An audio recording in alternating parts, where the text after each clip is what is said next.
Hey everybody, it's Brandon again. I'm coming to you today from my bright and sunny kitchen. Today we're going to be asking the question, is modern art bad?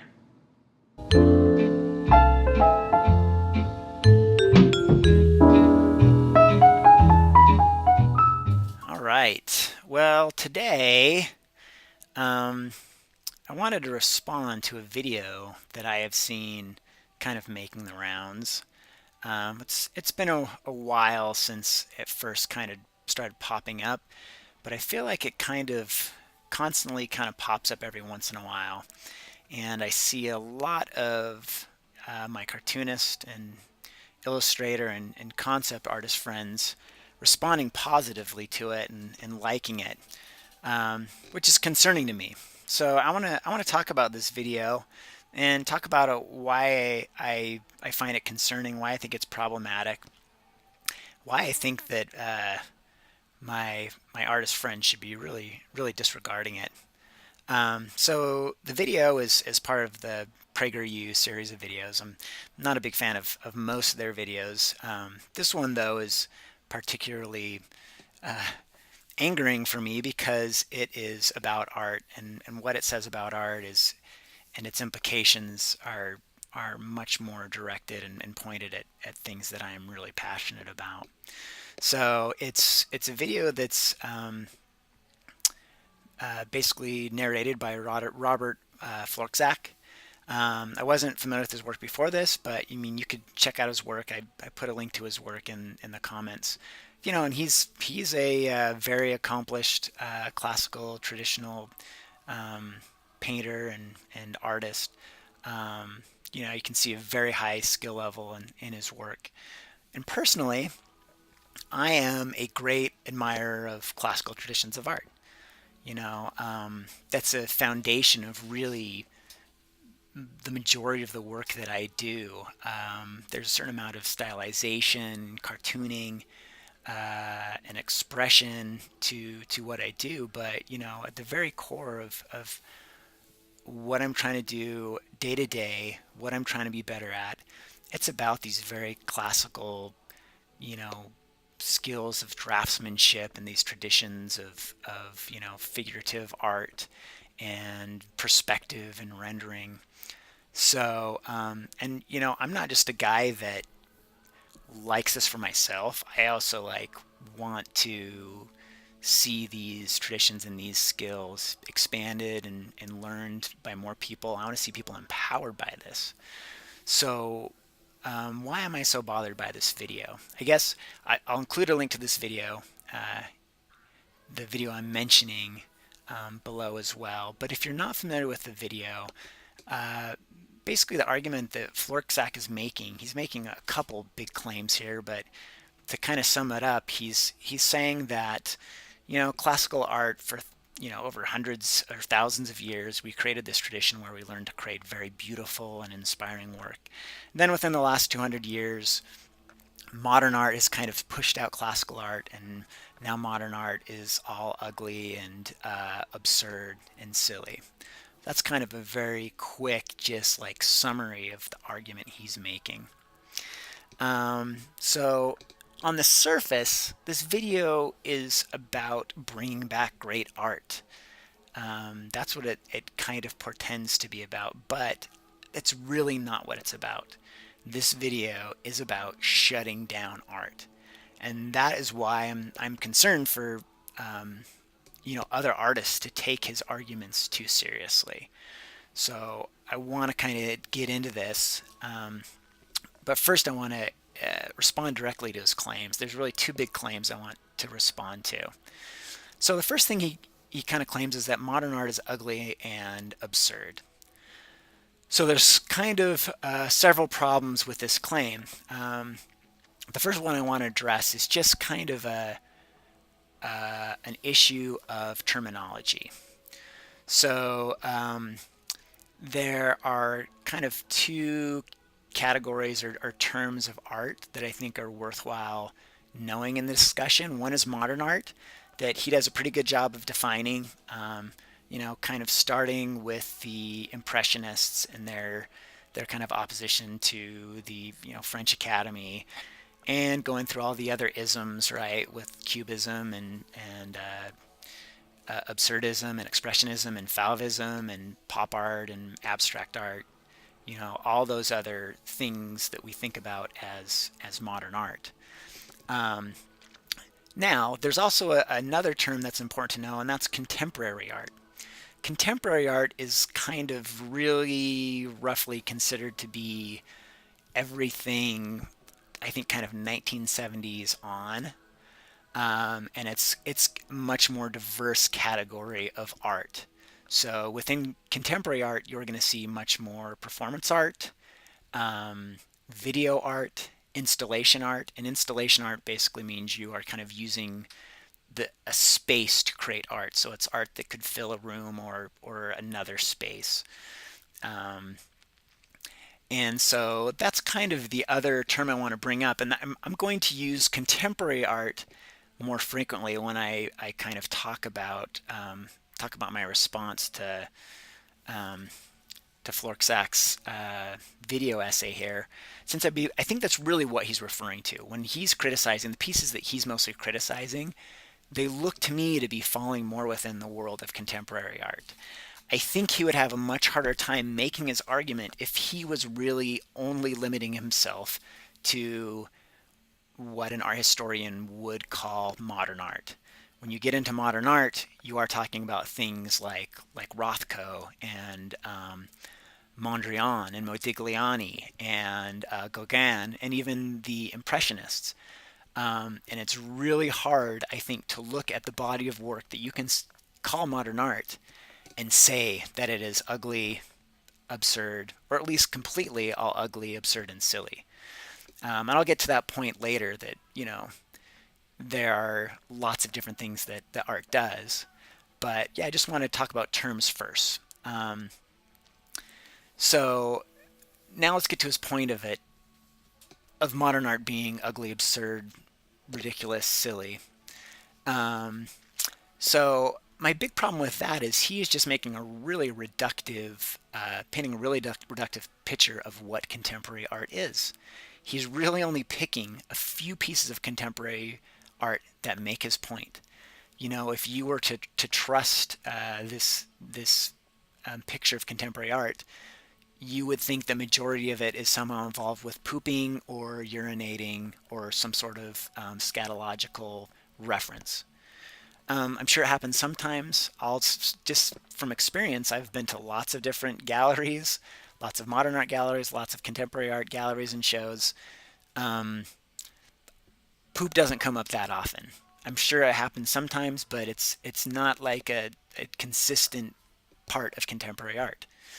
Um, Contemporary art is incredibly diverse. There's so much stuff that happens in contemporary art. And guess what? There's contemporary art that is beautiful and inspiring and uplifting. Um, but the thing is, it's doing it in a totally different way than the masters did. Florczak chooses not to show that, but it's out there. I've seen it. I've seen a lot of it. Um, to be sure, there is contemporary art that's stupid to me, that I think is boring, that I think is irrelevant. But that's the case with almost any category of art. Um, so my problem here is really just this idea of categorizing or taking a whole category of art and defining it by the worst pieces. First of all, I don't think that's fair. That's not giving you an accurate portrait of what's going on in the contemporary art world here. So this gets me to what I think is a real big issue for us as artists, any of us trying to create art, trying to be more creative, trying to expand our horizons. We need to take very seriously this issue of nurturing our own creativity. And how does it help us? And how does it help our creativity when we are throwing out entire categories because they can't be defined by rules of another? How does it help us as artists to close off ourselves from different ways of thinking, from different ways of expressing? For me, that type of thinking completely runs against what it is to be an artist.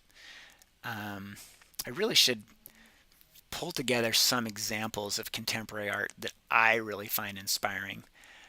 just so you can get a sense of what is out there. So I'm gonna give a little bit of thought and see if I can find something in I can put to the description that gives you more of a sense of what's out there in contemporary art. But this gets me to this idea when I talk about creativity and nurturing creativity, gets me to this idea about art as play. So one way to think about art is that it's play done by professionals, done by people that have, developed a very disciplined set of skills, and they're playing with form, concept, space, a story maybe. And the door that modern art really opened, that is continued with contemporary art, is this permission to play with every aspect of this big category of art. So when we first made art way back in human history, we started by playing with symbols, symbols kind of scrawled into stone or other surfaces. Then we started playing with the illusion of dimension on a flat surface. And, as modern art came along, they started playing with the surface itself. And then what's next to the surface? And then the art started playing with the institutions that collect art and the spaces that collect art. And now contemporary art plays with time, it plays with technology, community, culture, politics, norms, it plays with the human body. And just because we have expanded our focus away from creating the illusion of three-dimensional space on a two-dimensional surface does not mean that these explorations are not highly skilled, thoughtful, intentional, and very, very disciplined. It's just that they are creating different disciplines than we did with classical art. And so I think part of the problem is that art itself is just such a broad term. When we try to say art is this one thing, it gets really, really problematic because we are looking at different disciplines, different types of art, and we're trying to define them by other disciplines and other types of art, and it's just impossible. It just makes no sense. It's like a carpenter looking at an electrician's work and saying this is bad carpentry. They're different disciplines.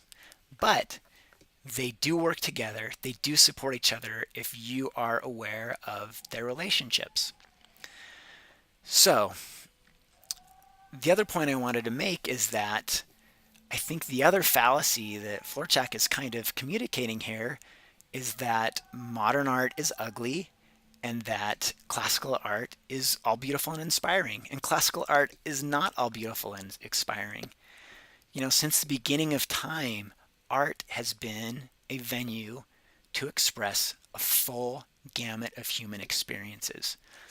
I mean, the artists that come to mind right off the top of my head where I can think of specific works of theirs that are ugly and silly, absurd and pornographic. I mean, Goya, Caravaggio, Durer, Bosch.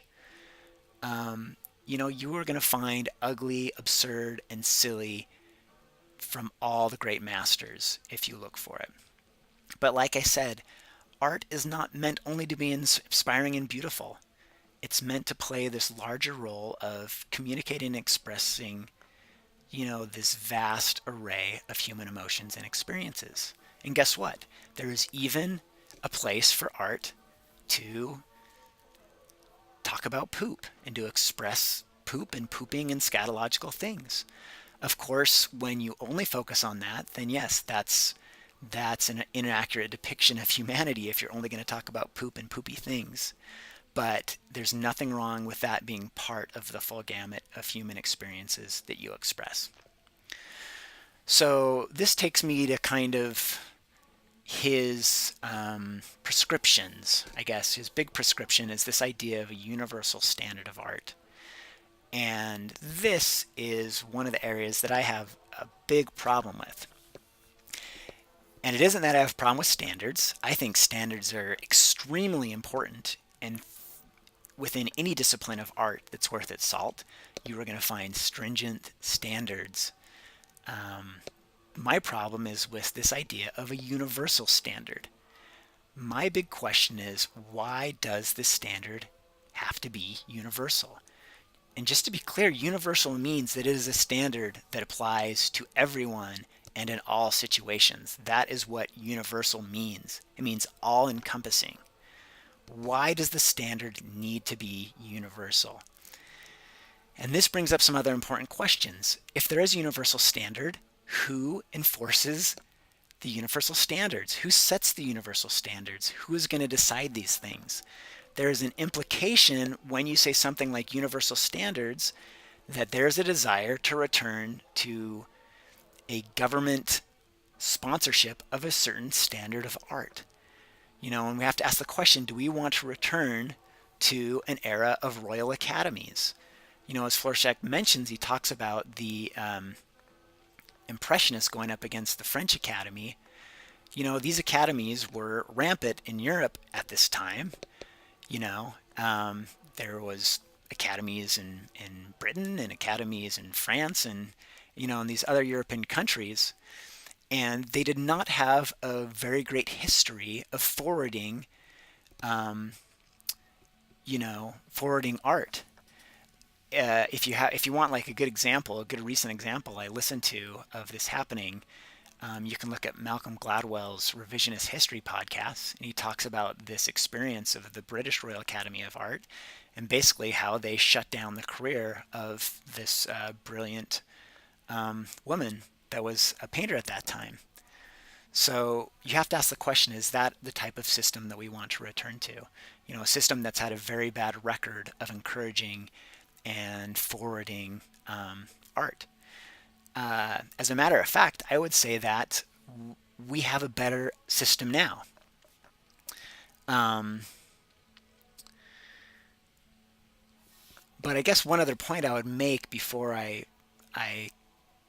discuss that is to ask the question, for animators, for cartoonists, for illustrators, for video game artists, these are all fields that historically and still to this day are very, very marginalized. Do you think that this elitist group that is upholding this standard, universal standard of art, do you think that they are going to be friendly to these already marginalized and already traditionally kind of kicked to the curb forms of art? I just don't have very much faith that if you have some group upholding these kind of classical traditions of art, they're going to be very friendly to cartooning or to animation. And so what's the alternative? What's the alternative instead of having a universal standard of art? Well, I think what we have today is already better than that. We already live in this world where we have many standards of what good art is. So for example, if Floursac wants to create an institution that supports the standards that he prefers, there's nothing stopping him from doing that.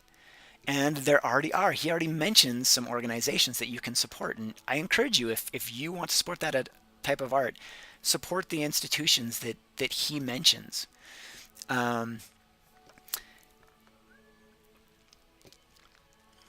But I don't believe this idea that we are living in this world of relative standards. The way I would frame it is I believe we are living in a world today with a galaxy of standards. So we have these overlapping communities that all demand something different from its members or its adherents or whatever you want to call it. And I'm going to make the argument that the complexity of this system of overlapping communities with different standards makes us all better artists. I think we produce more high quality, and I believe we produce more and higher quality stuff than we ever did during the Renaissance. Just an example, you can look at the handful of atelier schools there are throughout the United States or really even the world, and just the high level of classical training that they produce. But at the same time, someone that's a part of these atelier schools may very well be part of the animation or the comic book industry and be thinking about the specific standards that apply to animation or comic books. And those different standards are actually going to be reinforcing. They're going to make the artist better in all of those venues. And along those same lines, a comic book artist or a classically trained student may also be involved with contemporary art or installation art. And guess what? Having been to enough galleries and enough shows, there is very good figurative work and very good classically trained stuff that you will see in contemporary art shows. I guess one of the things I'm trying to say is that modern art, contemporary art, and classical training are not mutually exclusive. These things can all exist together, and we actually have a healthier art culture when they do all exist together. So I guess that's really what the last argument that I would like to say is that you know if you do care about classical training, you are not hurt by by modern art or contemporary art. That may be actually something that can benefit you. So I would encourage you as an artist, if you have access, if you have the opportunity, go check out your local contemporary art gallery. Go check out a modern art gallery. There's something to learn from that. There's a way that you can grow from that. It's going to expand your boundaries. Probably going to be some stuff that you think is stupid. There's nothing wrong with that. Part of the job of art is to provoke you, and sometimes provoking means that it's going to make you not like it. So that's kind of my rant today. I usually try to do stuff that's more encouraging and to give you ideas on process and kind of philosophical ideas on how to approach your artwork. But I think this actually does fall into that category in a certain sense. I think that any of you listening out here, I want people to expand their artistic horizons and become better artists. And I think this is a big part of it. It's just this philosophical idea of being open to new ideas and different approaches. So that's it. I'd love to know what you think. If you have any thoughts or any other ideas or responses, please add them to the comment section below. If you like this video, please like it and subscribe, and we'll see you next time.